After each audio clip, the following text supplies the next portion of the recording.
샬롬 류 선생의 구속사 천국열차 유도순 목사님의 신구약 성경 파노라마를 낭독하는 시간입니다. 지금은 시편 파노라마 시편 78편 36절에서 72절까지입니다. 인간의 거짓됨과 하나님의 주권적인 은혜 요절은 70절 또 그 종 다윗을 택하시되 양의 우리에서 취하시며 78편 둘째 문단의 중심점은 36절에서 72절 유다 지파와 시온산을 택하시고 68절 또 그 종 다윗을 택하셨다는 데 있습니다. 70절 왜냐하면 이 줄기를 통해서 그리스도는 오시게 되어 윤리의 소망이 오직 여기에 걸려있기 때문입니다. 둘째 문단에서도 하나님의 행사와 이에 대해 인간은 어떻게 보답했는가 하는 인간의 행위를 대조적으로 보여주고 있습니다. 인간의 거짓 중의 핵심은 그의 언약에 성실치 아니하였다는 점입니다. 37절 하나님과의 관계는 언약의 관계요 언약을 믿는 믿음의 관계입니다. 그런데 언약에 성실지 못하게 되면 모든 것이 뒤틀리게 되는 것입니다. 인간의 행위를 바라보면 예나 이자나 절망적입니다. 그러나 하나님께서 주권적으로 택하셔서 이루어 오셨기에 우리의 구원은 가능하여진 것입니다. 본문에서는 넷째부터 여섯째 단어는 상고하게 됩니다. 첫째 단어는 1절에서 8절 옛 비밀한 말을 발표하리니 둘째 단어는 9절에서 16절 애굽에서 구원하여 주심 셋째 단어는 17절에서 35절 인간의 거짓됨과 하나님의 신실하심 넷째 단어는 36절에서 42절 언약의 성실치 아니함 다섯째 단어는 43절에서 64절 출애굽에서 사울 왕까지 여섯째 단어는 65절에서 72절 택하심으로 말미암는 하나님의 은혜 넷째 단어는 36절에서 42절 언약의 성실치 아니함 넷째 단원의 중심점은 이는 하나님께 향하는 저희 마음이 정함이 없으며 그의 언약에 성실치 아니하였음이로다에 있습니다. 37절 모든 문제는 언약에 성실치 아니함에서 파생이 됩니다. 어떤 마음이 드십니까? 현대교회 상태를 말씀하고 있는 것 같지 않습니까? 1. 그러나 저희가 입으로 그에게 아첨하며 자기 혀로 그에게 거짓을 말하였으니 합니다. 36절 기억 입으로 아첨, 거짓을 말하면 출애굽의 여정에서만 그랬던 것은 아닙니다. 이사야 선지자 당시도 이 백성이 입으로 나를 가까이 하며 입술로는 나를 존경하나 그 마음은 내게서 멀리 떠났나니 그들이 나를 경외함은 사람의 계명으로 가르침을 받았을 뿐이라 말씀하시고 이사야서 29장 13절 주님 당시도 너희는 나를 불러 주여 주여 하면서도 어찌하여 나의 말하는 것을 행치 아니하느냐 말씀하십니다. 누가복음 6장 46절 그리고 오늘날이 더욱 그러하다 하겠습니다. 2. 어디에 문제가 있는가? 이는 하나님께 향하는 저희 마음이 정함이 없으며 그의 언약에 성실치 아니한 37절 여기에 근원적인 문제가 있는 것입니다. 기억, 성실이라고 번역된 아만의 어원은 믿다, 신뢰하다의 뜻입니다. 그러니까 저들은 하나님의 언약을 믿지 않았다는 것입니다. 믿지 못하면 행하지도 않게 되는 것입니다. 왜 출애굽 1세대들이 출애굽을 하였으면서도 약속의 땅에 들어가지를 못하고 광야에서 죽었는가? 언약이 없었기 때문이 아닙니다. 듣는 자가 믿음을 화합치 아니함이라 히브리서 4장 2절 즉 언약을 믿지 않았기 때문이라는 것입니다. 그러면 이 점에서 믿지 않았다는 언약에 어느 언약을 가리키는가 하는 문제는 사활적으로 중요합니다. 왜냐하면 많은 분들이 5절에서 말씀한 여호와께서 증거를 야곱에게 세우시며 한 증거와 10절의 언약과 본문의 언약을 신해산 언약 즉 율법으로 여기고 있기 때문입니다. 이렇게 주장하게 되면 어떻게 되는가? 율법을 주신 의도가 구원의 방편으로 주신 것이 되고 많은 사람들이 착각하고 있듯이 율법으로 하시려다가 안 되니까 복음을 주신 것인 양 되고 맙니다. 이는 성경을 구속사라는 선으로 보지를 못하고 교훈적인 점으로 보기 때문입니다. 니은 지금 저들의 문제가 어디에 있으며 잊고 있는 것이 무엇인가? 저희가 그 권능을 기억치 아니하며 대적에게서 구속하신 날도 생각지 아니하였도다 한 42절 출애굽 사건을 망각하고 있는 일입니다. 그런데 출애굽은 신해산 언약에 의해서가 아닙니다. 아브라함과 이삭과 야곱에게 세운 언약에 근거한 것입니다. 출애굽기 2장 24절 78편이 결론에 이르러 다윗을 택하시되 하고 70절 말씀하는 의증이 무엇인가? 인류의 구원이 아브라함과 다윗에게 세워주신 메시아 언약의 성취라는 구속사 일관성 때문입니다. 디귿 그럼에도 불구하고 오직 하나님은 자비하심으로 죄악을 사하사 멸하지 아니하시고 그 진노를 여러 번 돌이키시며 그 분을 다 바라지 아니하셨도다 하고 말씀합니다. 38절. 38절 안에는 죄악, 진노, 사하심이 있는데 이런 말씀을 대할 때 그가 새 언약의 일꾼이라면 고린도후서 3장 6절 마땅히 증거해야 할 말씀이 있는 것입니다. 왜냐하면 신약 성경은 이를 인하여 그는 새 언약의 중본이 이는 첫 언약 구약 시대 때 범한 죄를 속하려고 죽으셨다 하고 말씀하기 때문입니다. 히브리서 9장 15절. 의로우신 하나님은 죄악에 대한 진노를 거두실 수도 그냥 사하실 수도 없는 분이십니다. 진노를 여러 번 돌이키셨다는 것은 오래 참으셨다는 뜻인데 이 점을 신약 성경에서는 하나님께서 길이 참으시는 중에 전에 구약시대 때 지은 죄를 간과하셨다. 즉 보고도 못 본 척 하셨다는 것입니다. 언제까지 그렇게 하셨는가? 곧 이때 자기 아들을 화목제물로 세우셨을 때 자기의 의로움을 나타내사 하고 말씀합니다. 로마서 3장 25절 26절. 구약시대 범한 모든 죄를 자기 아들에게 담당시키시고 오래 참으셨던 진노를 그에게 쏟으셨다는 말씀입니다. 리을 왜 이렇게 하셨는가? 저희는 육체뿐이라 가고 다시 오지 못하는 바람임을 기억하셨음이로다 합니다. 39절. 이는 인간의 유한성만을 가리키는 말씀이 아닙니다. 전적 타락, 전적 무능으로 말미암은 자력구원의 불가능성을 나타내는 말씀입니다. 어찌하여 진노를 돌이키셨는가? 왜 우리의 죄를 자기 아들에게 대신 담당케 하셨는가?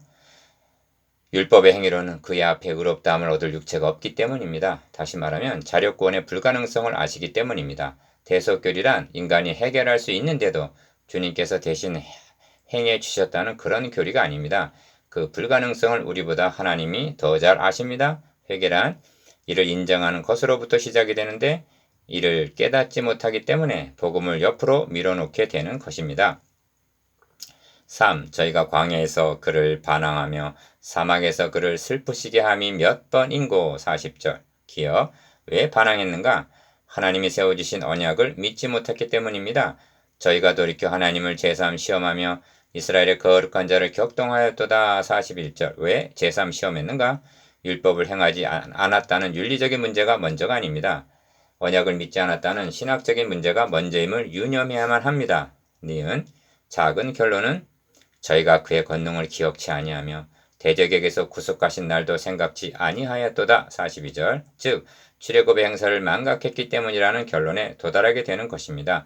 이것이 언약의 성실치 아니함입니다.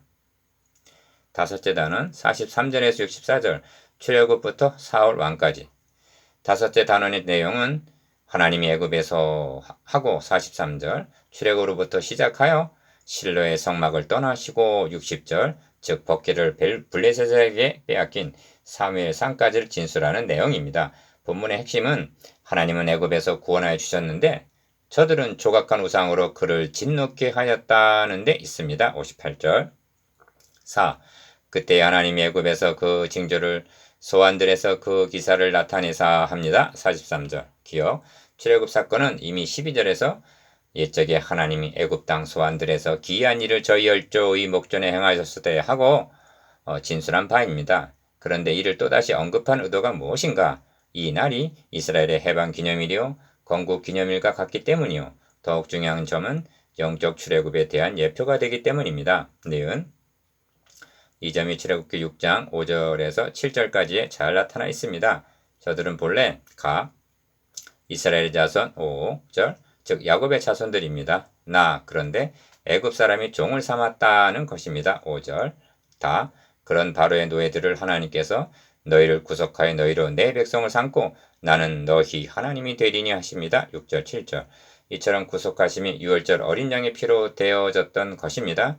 그러므로 이스라엘 백성들은 자신들과 나라의 정체성을 일깨울 때마다 출애굽 사건을 상기시켰던 것입니다. 디귿 44절에서 50절은 시내를 피로 변하게 한 44절 첫 재앙으로부터 파리 때 개구리 45절 메뚜기 46절 우박 47절 연병 50절 등 애굽 천지에 내리셨던 재앙들을 진술하는 내용입니다. 5. 그런 후에 애굽에서 모든 장자 곧 함의 장맥에 있는 그 기력의 시작을 치셨으나 하고 51절 장자를 심판하신 일을 언급합니다. 기억 이 점에서 유념해야 할 점은 다른 재앙들은 이스라엘 자손의 거한 고센 땅에는 우박이 없었더라 9장 26절, 광명이 있었더라 10장 23절 하고 구별이 되었었는데 어찌하여 장자를 치는 심판만은 그 피로 양을 먹을 집문 좌우 설주와 임방에 바르라 하셨는가? 출애굽기 11장 7절 하는 점입니다. 그것은 구속과 결부가 되기 때문이요. 이스라엘 백성들도 하나님 앞에서는 구속을 받아야만 살아남을 수 있는 죄인들이기 때문이라는 점을 유념해야만 합니다. 니은 이 점이 자기 백성을 양같이 인도하여 내시고 광야에서 양떼같이 지도하셨도다 하는 52절 자기 백성이라는 말씀에 함축되어 있는 것입니다. 신구약을 막론하고 사탄의 노예로 전략한 자들이 하나님의 백성, 자녀가 될 수 있는 것은 오직 구속으로만이 가능하여지는 것입니다. 이 점을 디도서에서는 그가 우리를 대신하여 자신을 주심은 모든 불법에서 우리를 구속하시고 우리를 깨끗하게 하사 선한 일에 열심하는 친 백성이 되게 하려 하심이니라 하십니다. 디도서 2장 14절 디귿 또한 저희를 안전히 인도하시니 저희는 두려움이 없었으나 저희 원수는 바다에 엄몰되었도다 하고 53절 홍해 도하 사건을 언급합니다. 6. 그런 후에 저희를 그 송수의 지경 곧 그의 오른손이 취하신 산으로 인도하시고 54절 기업 또 열방을 저희 앞에서 쫓아내시며 줄로 저희 기업을 분배하시고 이스라엘 지파로 그 장막에 거하게 하셨도다 하고 55절 가나안을 기업으로 주셔서 정착하게 하셨음을 진술합니다. 7. 그런데 배은망덕한 인간들은 그럴지라도 저희가 지존하신 하나님을 시험하며 반항하여 그 증거를 지키지 아니하며 56절 기억 저희 열조같이 배반하고 괴사를 행하여 속이는 활같이 빗가서 자기 산당으로 그 노를 격동하며 저희 조각한 우상으로 그를 진노케 하였음에 하나님이 들으시고 분내어 이스라엘을 크게 미워하사 합니다. 57절에서 59절 이는 여호수아가 죽은 이후 그 세대 사람도 다 그 열조에게로 돌아갔고 그 후에 일어난 다른 세대는 여호와를 알지 못하며 여호와께서 이스라엘 위하여 행하신 일도 알지 못하였더라 한 사사기 2장 10절 사사시대에 대한 언급입니다. 그들은 마침내 가나안 사람들 가운데 거하며 또 그들의 신들을 섬겼더라 합니다. 사사기 3장 5절 6절 이 점에서 우상 숭배에 대한 교훈적인 의미가 아닌 구속사적 의미를 말씀드려야만 하겠습니다. 그래야만 현대교회 실상을 보게 되고 경각심을 갖게 될 것이기 때문입니다. 우상 숭배는 37절에서 말씀한 언약의 성실치 아니함과 결부가 되는 것입니다. 구약 교회는 언약의 성실치 아니하면서도 부지런히 제물은 드렸다는 점을 유념하시기를 바랍니다. 50편 8절 이사야서 1장 11절 말라기서 1장 10절 이사야 선지자는 메시아 언약을 망각한 제사란 우상 숭배와 다름이 없다 하고 이사야서 66장 3절 책망합니다. 너희의 무수한 제물이 내게 무엇이 유익하뇨? 이사야서 1장 11절 너희가 이같이 행하였으니 내가 너희 중 하나인들 받겠느냐 하십니다. 말라기서 1장 9절 니은 이처럼 예배가 우상을 숭배하듯 타락하게 되는 원인이 무엇인가? 기복신앙 때문입니다. 저들은 말하기를 우상을 숭배하던 그때는 우리가 식물이 풍부하며 복을 받고 재앙을 만나지 아니하였더니 우리가 하늘 여신에게 분향하고 그 앞에 제사 드리던 것을 폐한 후부터는 모든 것이 핍절하고 칼과 기근에 멸망을 당하였다 하고 말했습니다. 예레미야서 44장 17절 요약을 하면 첫째는 하나님의 나라에는 관심이 없고 철저한 자기 중심이요 둘째는 풍부하며 복을 받고 한 기복주의 신앙입니다. 하나님께서는 아브라함과 다윗의 자손으로 그리스도를 보내셔서 천하 만민이 구원의 복을 받게 하시려는 계획을 추진해 나가시는 중인데 저들은 우상을 통해서 물질적인 복을 받으려 했던 것입니다. 메시아 언약을 우상으로 바꿔치기 했다는 말씀입니다. 8. 그리하여 실로의 성막 곧 인간의 세우신 장막을 떠나시고 합니다. 60절 역사적인 진술은 사사요. 대제사장이었던 엘리 당시에 블리셋과의 싸움에서 법궤를 빼앗긴 사무엘상으로 넘어갑니다. 기어 그 시대 타락상은 한마디로 대제사장 엘리의 아들들 제사장은 불량자라 여호와를 알지 아니하더라 한 말씀에 나타납니다. 사무엘상 2장 12절 하나님은 진노하사 자기 백성을 블레셋에 붙이셨습니다. 그런데 저들은 죄를 회개할 생각은 아니하고 여호와의 언약궤를 실로에서 우리에게로 가져다가 그것으로 구원하게 하자 했다가 사무엘상 4장 3절 법궤를 빼앗기고 말았던 것입니다. 이를 가리켜서 본문에서는 빼앗긴 것이 아니라 실로의 장막을 떠나셨다 하는 것입니다. 니은 그리하여 그 능력된 자를 포로에 붙이시며 자기 영광을 대적의 손에 붙이시고 그 백성을 또 칼에 붙이사 그의 기업에게 분내셨으니 저희 청년은 불에 살라지고 저희 처녀에게는 혼인 노래가 없으며 저희 제사장들은 칼에 엎드려지고 저희 가부들은 애곡하지 못하였도다 하고 61절에서 64절 제사장 홈니와 비느하스 그리고 군사 3만이 죽음을 당한 이를 진술합니다. 사무엘상 4장 10절에 11절 디귿 그런데 떠나셨던 법궤가 돌아올 때에는 실로가 아닌 베세메스로 돌아왔다가 사무엘상 6장 12절 시온산 즉 예루살렘에 안치하게 되었던 것입니다. 여기에는 오묘한 비밀과 2절 섭리하심이 있었던 것입니다. 가나안에 입성하여 처음으로 성막을 세운 곳은 실로였습니다. 여호수아서 18장 1절 그런데 실로는 에브라임 지파에 분배된 곳입니다. 여호수아서 16장 6절 그런데 법궤가 다시 돌아온 베세메스와 시온은 유다 지파에 분배된 지경입니다.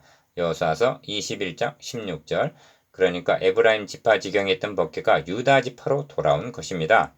리을 다음 단원에서 보게 될 것입니다만 이를 가리켜서 본문은 에브라임 지파를 택하지 아니하시고 유다 지파를 택하셨다 하고 말씀합니다. 67절 68절 무슨 뜻인가? 법궤 즉 성막으로 상징이 된 그리스도는 에브라임 지파를 통해서가 아니라 유다 지파를 통해서 오시게 된다는 말씀입니다. 의문에 쌓여있던 구약시대에도 이토록 하나님의 비밀을 증거하고 있다는 것은 얼마나 놀라운 일인가. 반면 복음이 밝히 드러나 신약시대를 살아가면서도 이를 깨닫지 못하고 증거하지 않고 있는 우리들은 얼마나 부끄러운가. 이것이 출애굽부터 사울 왕까지입니다. 여섯째 단원 65절에서 72절 택하심으로 말미암는 하나님의 은혜. 여섯째 단원의 중심점은 세 번 등장하는 택하심이라는 주제에 있습니다. 68절, 68절, 70절 하나님의 경이로운 최고의 사랑은 나 같은 죄인을 택하셨다는 데 있습니다. 9. 때에 주께서 자다가 깬 자같이 포도주로 인하여 외치는 용사같이 일어나사 합니다. 65절 기억 이는 하나님이 주무신 때가 있었다는 뜻이 아니라 그러나 여호와께서 기다리시나니 이는 너에게 은혜를 베풀려 하시며 일어나시리니 이는 너희를 긍휼히 여기려 하심이라 한 이사야서 30장 18절 그런 뜻입니다. 하나님 모든 일을 때가 찬 경륜 가운데서 행하신다는 말씀입니다. 그 대적을 저 물리쳐서 길이 욕되게 하시고 말씀하는데 66절 대표적인 예가 다윗이 골리앗을 쳐 물리친 일을 들 수가 있습니다. 10. 또 요셉의 장막을 실어버리시며 에브라임 지파를 택하지 아니하시고 67절 기억 오직 유다 지파와 그 사랑하시는 시온산을 택하시고 그 성소를 산의 높음같이 영원히 두신 땅같이 지으셨으며 합니다. 68절 69절 택하지 아니하시고 택하시고 하는데 이는 하나님의 주권에 속하는 일입니다.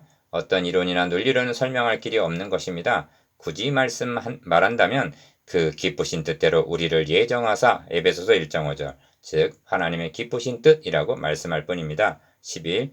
또 그 종 다윗을 택하시되 양의 우리에서 취하시며 70절 기억 젖 양을 지키는 중에서 죄를 이끄사 그 백성인 야곱 그 기업인 이스라엘을 기르게 하셨더니 합니다. 71절 이처럼 구속사의 진술을 다윗까지 말씀하고 있는 것은 의미심장하다 하겠습니다. 왜냐하면 다윗은 그의 자손으로 오실 그리스도에 대한 예표의 인물이기 때문입니다. 룻기서도 이새는 다윗을 낳았더라 하고 룻기에서 4장 22절 다윗으로 끝을 맺고 있습니다. 이상하다는 생각이 들지 않습니까? 이새는 아들이 8명이나 두었고 다윗은 막내입니다. 그런데 7을 뛰어넘어 이새는 다윗을 낳았더라 하는 것은 우리에게 깨닫게 하려는 바가 있기 때문입니다. 니은 그렇습니다.